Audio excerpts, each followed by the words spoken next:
השבת נקראת פרשת ויגש, על המפגש המרתק בין יוסף לבנימין. והפסוק אומר, ויפול יוסף על צווארי בנימין ויבק, ובנימין בכה על צוואריו.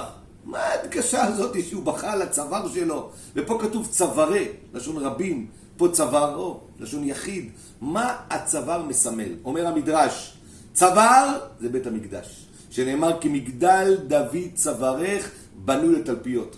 הצוואר מחבר בין הראש לגוף, ככה בית המקדש מחבר בין העולם העליון לעולם שלנו.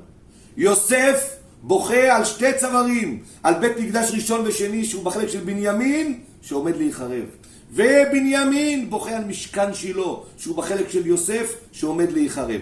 כל אחד בוכה על השני. וחז"ל שואלים רגע, למה אתה בוכה עליו והוא בוכה עליך? שיוסף יבכה על שלו ושבנימין יבכה על שלו.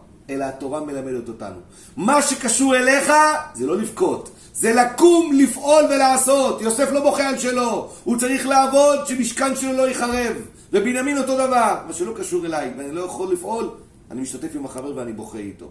כל אחד ואחד מאיתנו בונה לבנה בבית המקדש. זה בידינו, בעזרת השם, עם עוד מאמץ, עוד דאגה לעם ישראל, עוד שמירה על תורה ומצוות. נזכה כולנו בעזרת השם יתברך לבניין בית המקדש ולגאולה שלמה במהרה בימינו, אמן ואמן.